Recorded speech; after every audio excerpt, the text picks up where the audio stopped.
This is Steve Downs, the voice of Master Chief, Spartan 117. Welcome to Quality Time, the KO Koala Entertainment Podcast. Anthony and Skylar will take it from here. Master Chief, out, out, out.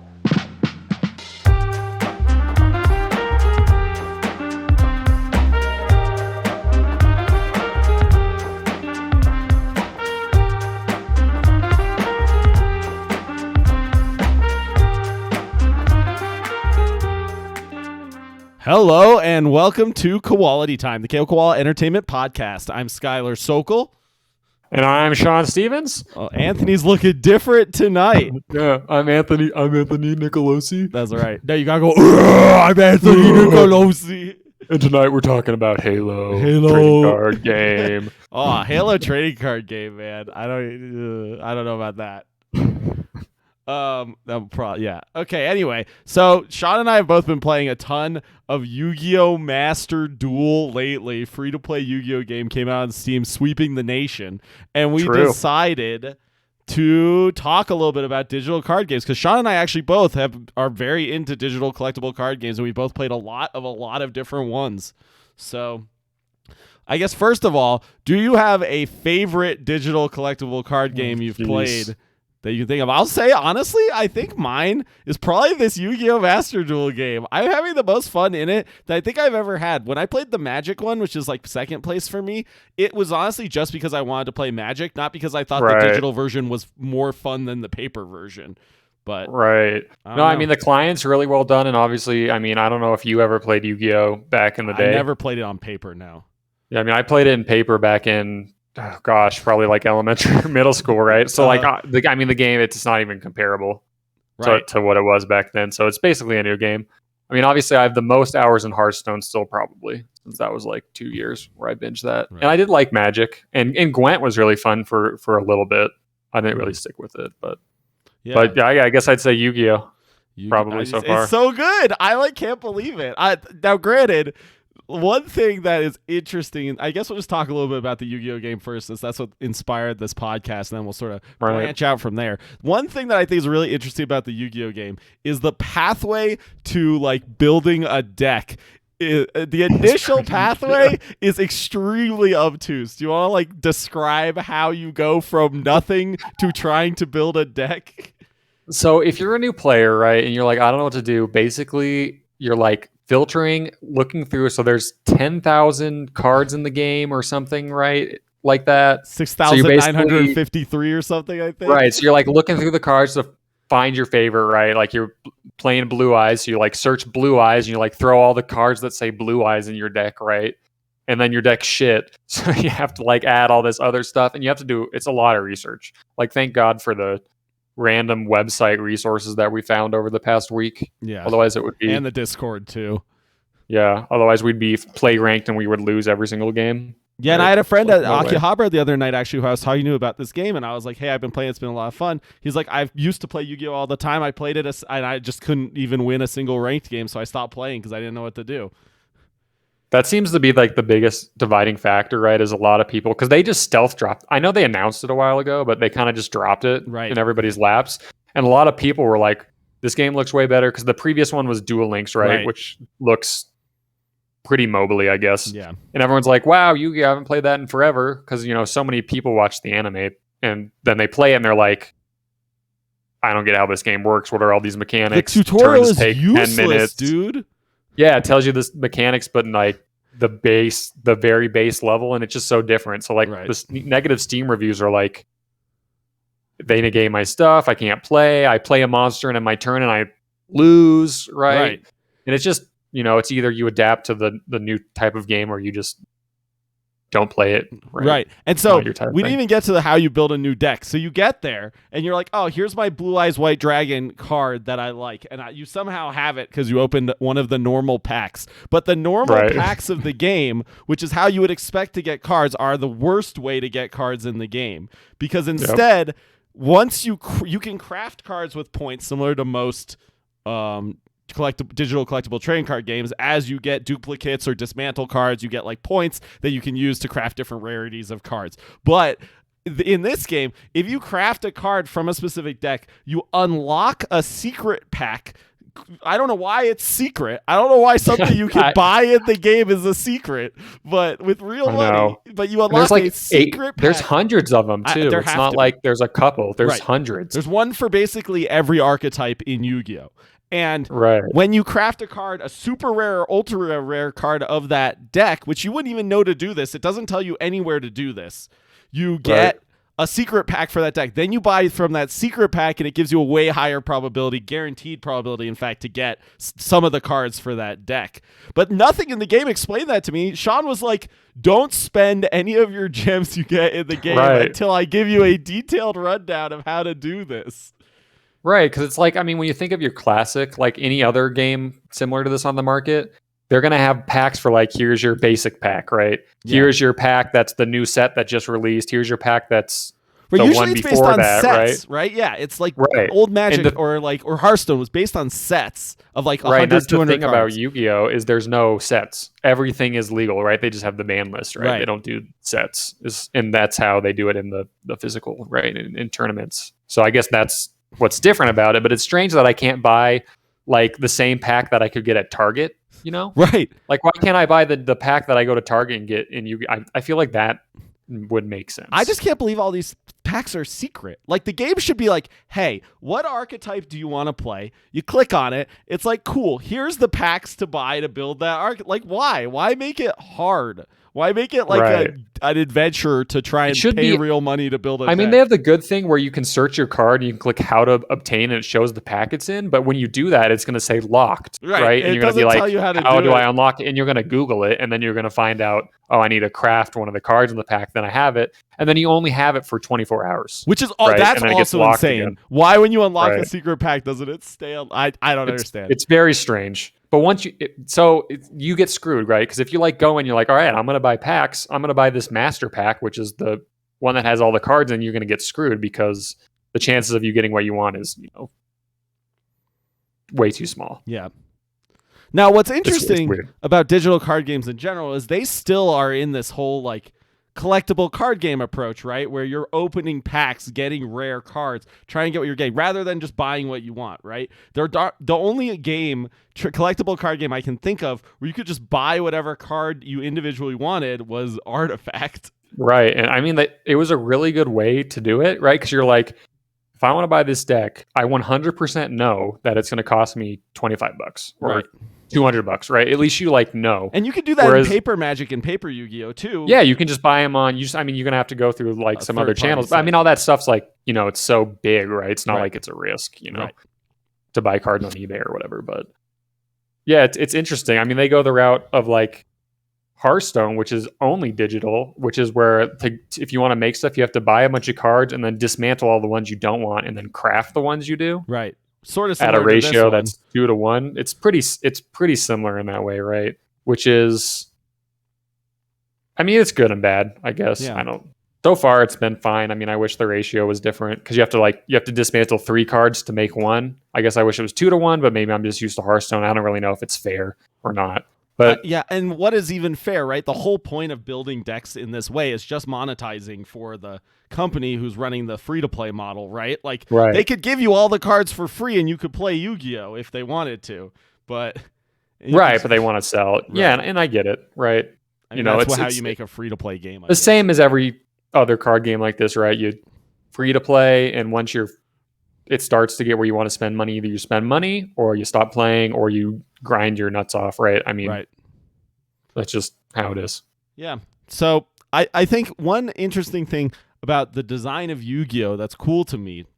I used to think that Yu-Gi-Oh! Was like a super stupid, simple version of Magic that was like not interesting at all. And you basically just like could play any number of cards each turn. And it was just like, I had never really understood how the game worked.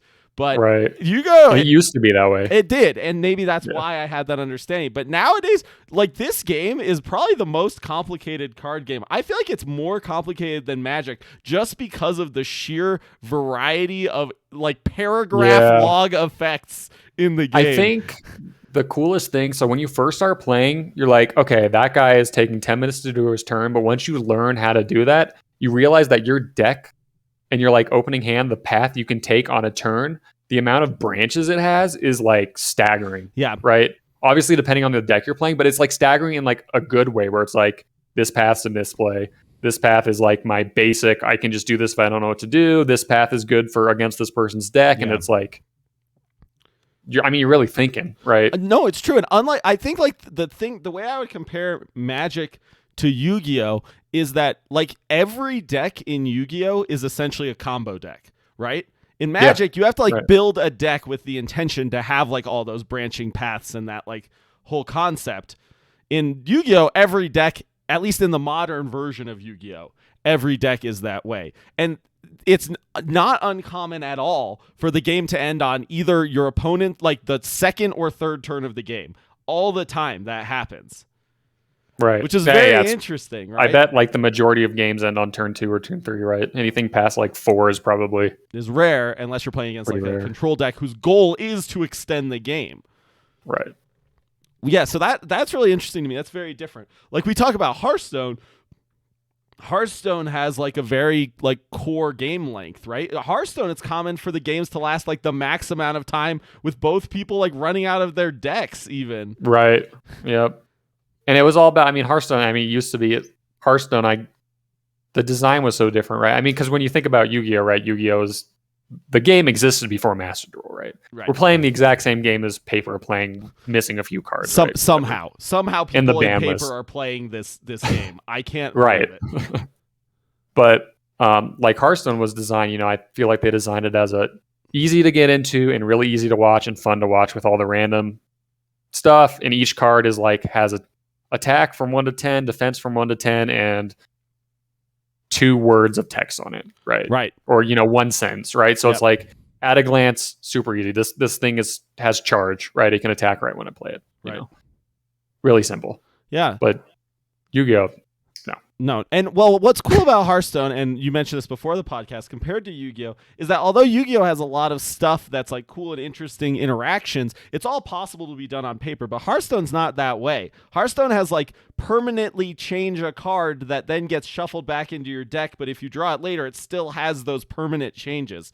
Things that you can't really accomplish on paper unless your cards were like dry erase cards right, or like summon a random spell from any spell that's possible in the game, right? Which is literally impossible. Right, that's the digital only kind of phenomenon. And I feel like with how complex Yu-Gi-Oh is, especially like the version we're playing, it's only like one step away from them doing that stuff anyway. They can easily divorce themselves from the paper game and do that. And there's benefits to both, right? Like Hearthstone, if a card's OP, right, whatever, you can just change it, change it in the game and it's forever different, right? In Yu-Gi-Oh, if you change it in Master Duel, then everyone who physically owns one has a different card, right? And then that's really when it gets complicated. You get in this really hairy thing where it's like, it depends on Konami, right? Do they want Master Duel to be a reflection of the physical card game, or do they want to, go into a different direction? And I think I would assume they probably want to keep it the same. What's interesting is that Master Duel, the American version of Yu-Gi-Oh and the Japanese version of Yu-Gi-Oh all have different ban lists. I don't understand. To be like honest. That's crazy. It's very interesting. It is a way to create different meta games with the same card base, though, right? True. Which is kind of interesting. And Master Duel is cool too. It gives Konami like a really easy way to get data, right? It's true. If they like, hey, what happens if we ban this card? How is it going to affect the tournament that we have in 8 months? They just do it in Master Duel with 1 maintenance window, or not even. Right. And then they get all this data and they're like, yeah, based on what we saw there, we're going to ban it, for the world tournament. Totally. Right? Or whatever. No, that makes sense. So what other digital card games have you played, and what has their like monetization model be? Like, what was Gwent like? Do you remember? Gosh, I don't even remember. So I know I think it had a single player mode. And I don't remember. Huh. It's been way too long. That's fair. I'm pretty sure you got currency from just standard, play a game, get a little bit of currency, and then you do that enough and you just open stuff. But the amount of cards is way less.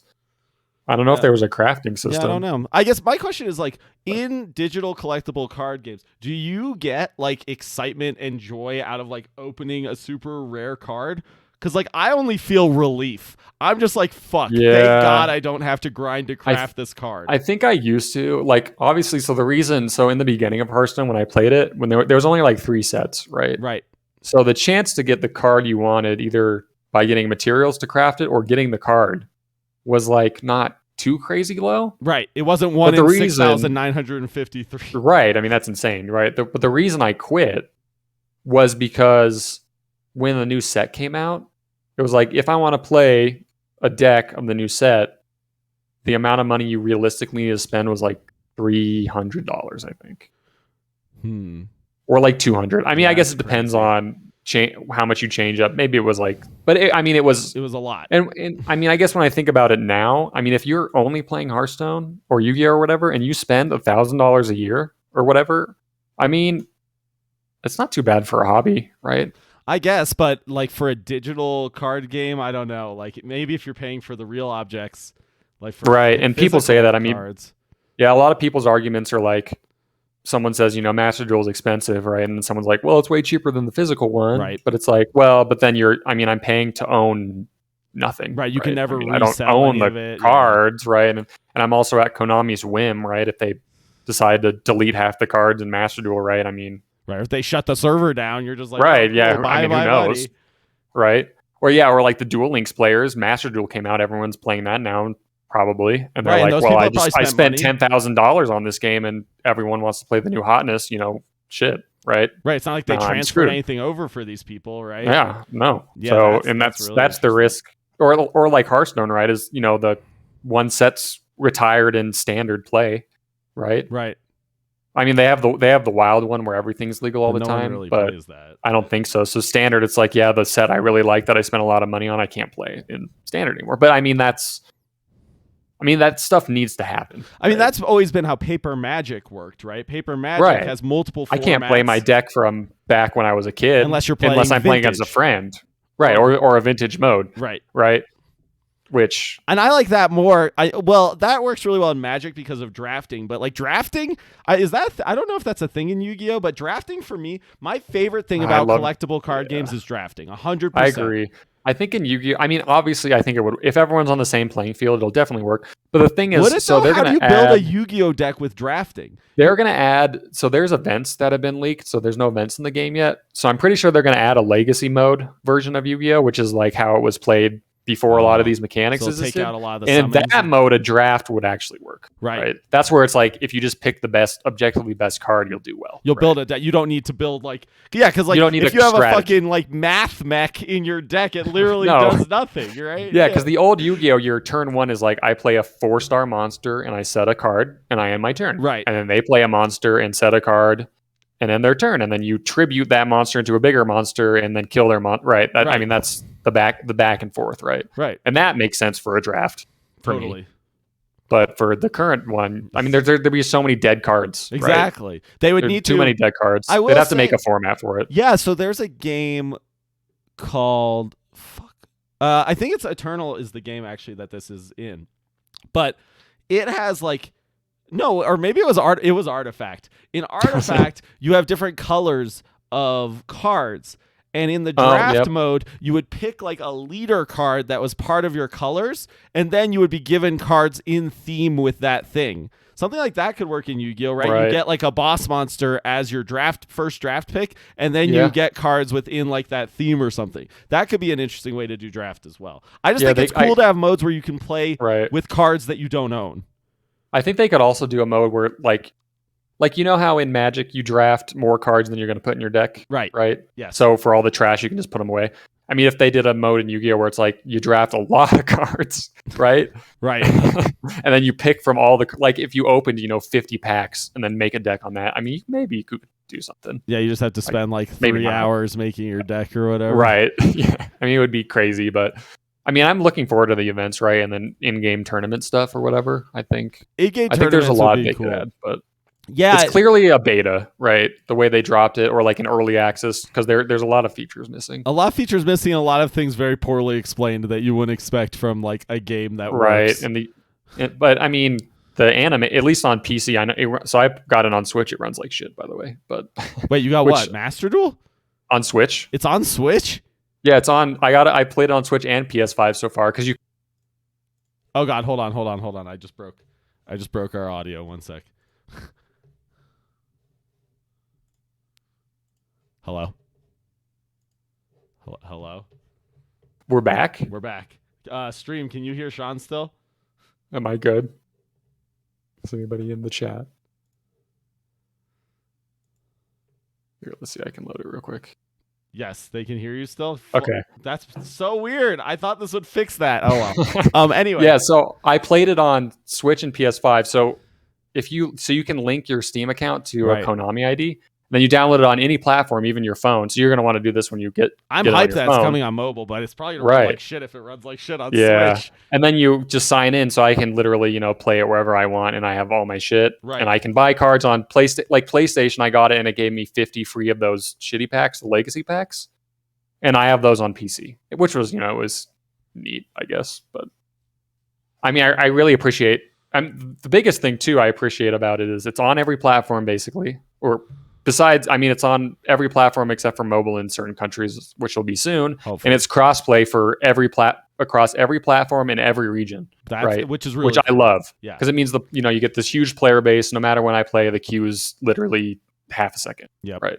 Yeah, I was playing at like 3 a.m. last night, and I was getting matches every. Right, and it's great to just see I'm playing against someone from this person's name is Korean or Russian. It's just cool to know that you're playing against anybody, right? Totally agreed. I really like that. So what would it take, I'm curious, to bring you back to Hearthstone? What would you need for to come back to one of these other games you used to play? I would have to be interested in, I mean, for me, my personality is always jumping on the new thing, really. Sure. I mean, Magic could probably bring me, Magic actually was, Magic did bring me back. I played it for a little bit with the D&D card set. One? Yeah. Yeah, that was super cool. I really like that. So if Hearthstone, I mean, part of it too is Hearthstone's the whole Blizzard thing, so probably never. That's fair. With Hearthstone. Fair. But any other card game would be I'd have to enjoy the base mechanics, and they'd have to release some new set or event or something that I thought was some sort of nostalgia for you or something. Like if Hearthstone released a Valorant set or something, maybe something along those lines. Yeah, and Yu-Gi-Oh! If they brought, if I could play it and experience the way I played it when I was a kid, even if it's super boring, at least try a game or two. I would return just to try it. Right. That's interesting. Yeah, I think it's a cool kind of game, and it treads the line dangerously between this whole loot box and digital value NFT concept. But it's for some reason in trading card games it's always been acceptable. People are just this is fine. I know, but that's because it exists in the real world. So them translating it to digital, it's the same when it's gray area. It's just funny to me, yeah. And the irony, right, is they're no longer trading card games; they're collectible card games because you can't trade.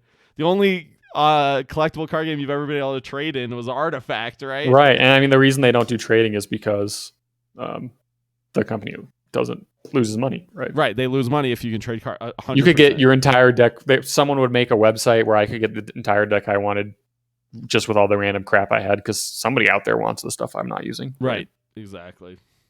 But anyway, yeah. You have any other thoughts on digital collectible card games? Too bad Valve didn't make a better game. It's true. Yeah, we've been talking about Artifact. Some people in the chat may have never even heard of it. It was the Dota-themed collectible card game, free to play. Worked on the Steam marketplace, which meant you could buy and sell cards you got for real money. No NFTs required. Right. It was it had such good ideas. It was just the gameplay was not good. It was not good. It was designed by Richard Garfield, the literal designer of Magic the Gathering. So, right. It was, yeah. That's right. That's right. Jordan in the chat reminded us it actually had $20 buy-in. You had to pay initially for Artifact. The game cost $20. That's correct. That's right. Yeah. And I never got that back, so rip. But I mean, too, I guess, part of me wishes too, a lot of these free games I play, sometimes I would rather just pay $60, right? If I could pay $100 for all the Yu-Gi-Oh cards, I would do it. Yeah, if I could spend $100 to get every single card and not have to worry about it, then, I mean for sure. I mean, but that, I guess they make less. Yeah, I mean, a lot of people wouldn't try it, right? So I get it. Well, or if they had both options, it would be interesting. Some games do that. Like I played this rhythm game called Muse Dash, where you can buy individual song packs, or you could pay an upfront cost and own every song that's ever released. Right, and that's a good way because it works for the people who, hey, I just want this game to play these 3 sound packs. Right, exactly. Or the person who's like, I love the game and I want to play every single song possible. Right, which is what I did, and I bought that, and I'm very happy that I did. Granted, in the long term, they lose money, right? Because obviously the free-to-play model produces more revenue than an upfront cost, unless the upfront cost is insane. Like in Yu-Gi-Oh!, the real upfront cost to get every card would probably be closer to $1,000 than $100. So, gosh, yeah. Which, I mean, for me, it's always been like it's up to the person, right? I'm always the free to play. I like the model, right? I'm fine with it. Yeah. They give you enough gems at the front where you can make probably if you know about the secret. If you know what you're doing, shit, right? Yeah. If you don't, and I got screwed a little bit because the first two decks I made were complete trash. But they give you enough, and if by the time they run out, if they haven't added any new events and stuff, I mean, they probably need to, otherwise the player base is going to fall off. Yeah, right? It'll be interesting to see how this. If everyone's droughted in 4 months, they're going to have to get a way to get people to spend some more money somehow, right? Right. Either by giving you here's half a deck, so you spend money on the other half, or whatever they do. Right. But, or bundles where you buy like the set of the ultra rares for a deck or something, and then it gives you, and then you just have to earn the rest. I don't know. Yeah, I mean that's why Hearthstone. I mean they reinvigorized that series by adding the battle royale thing mode in it, which they added that, and that was like all everyone is playing now. So I don't even know if people play the regular card game of that anymore, but something like that, right? Yeah. Anyway, that was that's interesting. Digital card games and such. I don't think we have a patron question to answer. No one's asked a patron question in a while, unfortunately. So. I guess Marcus did ask a while ago your perception prediction on what announced game will dominate 2022. You have any opinions on that? So dominate, like the most popular game of 2022 that you could think of that's announced. I'm trying to think of some, but I can't really think of any right now. It's hard. I'd have to look at here. If I look like games of 2022 real quick, just to jog my memory of everything that's been announced so far. Elden Ring is a big deal. Jordan says in the chat. I think it's going to be big, but I don't think I would call it dominate. I mean, it'll definitely dominate it for the month at least, right? For February, yeah. February is pretty stacked. Yeah. But I would say, yeah, Elden Ring. I mean, the new Pokemon game that's already out, right? That was a big deal for sure. Whether how long it's going to stay, I think a lot of people thought it was a nice new thing. So that, Horizon, Destiny. I mean, these are all kind of single player sequels, right? I mean, Stray for me. Stray. I don't think that's going to dominate. I think is Starfield out this year? It is, and Breath of the Wild 2 is also out this year. And Breath of the Wild. Yeah. I mean, I would probably vote for one of those two, and then obviously or some unannounced game that comes out in November. To dominate a year, you kind of have to be a multiplayer game, right? Like a game that can continuously be played. And I don't really know of any of those that are really planning to come out this year. No, because those are always released in the fall generally, right? That's true, yeah, and they sort of just like come out of nowhere. There's not really like big announcements for those kinds of games. So yeah, I guess we'll see what happens this year, but it's hard to say. This is an interesting year for games, for sure. Yeah, I don't know. Nintendo's probably going to release some banger ass game, probably. And with all these acquisitions and stuff, who knows what's going to happen with games this year and coming. Maybe this year is going to be a little chill, and then after all the acquisition stuff kind of settles in, then we're going to start seeing some crazy stuff. Maybe. Right. Yeah, I don't know. Very interesting. Maybe Warm Snow will be the game that dominates the year. Yeah, maybe Stalker 2, since they announced that they aren't going to add NFTs. True. A strong. A lot of big games recently too have been kind of floppy, right? Like Rainbow Six Siege, the co-op one that I was kind of interested in. Yeah, came out, and I haven't seen anything about it. Right? No one really cares about it. Right. Same with Back 4 Blood. Remember Back 4 Blood? We were like, this game looks cool, and it was like average, and then nobody cares about it. Right. Yeah, exactly. Feels like even the players are just getting so onto the next thing so quick these days too. Maybe it's just me. No, it might partially be just you, but it Might be me, but kind of feels like it's always on to the next thing, and like no game will ever dominate it anymore just because there's so many. But yeah. And Evan's right too. Assuming, I feel like any game that's going to come out in fall has a chance to not even make it. Like if Starfield got delayed to 2023, I wouldn't be surprised. You know what's going to be the game that dominates the year if it comes out this year? Party Animals. Dude, what happened? See, it's like, what happened to that game? They announced the release date. I think Did they really? It's either 2022 or 2023, though. I don't remember. I'm looking right now. No, it's TBA on Steam. No, they said something in like their Discord or somewhere. I think. Did they? Because that game's their like roadmap. I wonder what happened. I don't know, but anyway, it takes so long. Now, no. Oh yeah, it says 2022 release date, sometime in 2022. Right. So I normally I ask Anthony where can people find us, but I guess I'll ask myself where can people find us. You can find us at Koala_ENT on social media. You can find us at our website, koalaentertainment.com, where you can find information about our upcoming events, about our Discord, about our upcoming single-player physics FPS Agora. The Discord's where the main shit happens, though. Come there. You can talk to any of us. You can talk to Sean, Anthony. We just released a new flyover trailer showing one of our intro levels for the game. Maybe you could try and figure out what the game is now, because we've never shown anything like this before. So come check that out. Come to the Discord. Post pictures of your food. Post your Wordle score. Wordle hype. Wordle, most dominating game of 2022. Actually, though, true. Wordle. All right. Thanks, everyone, for listening. And until next time, talk to you later. Thanks, Sean, for joining me. Bye, guys.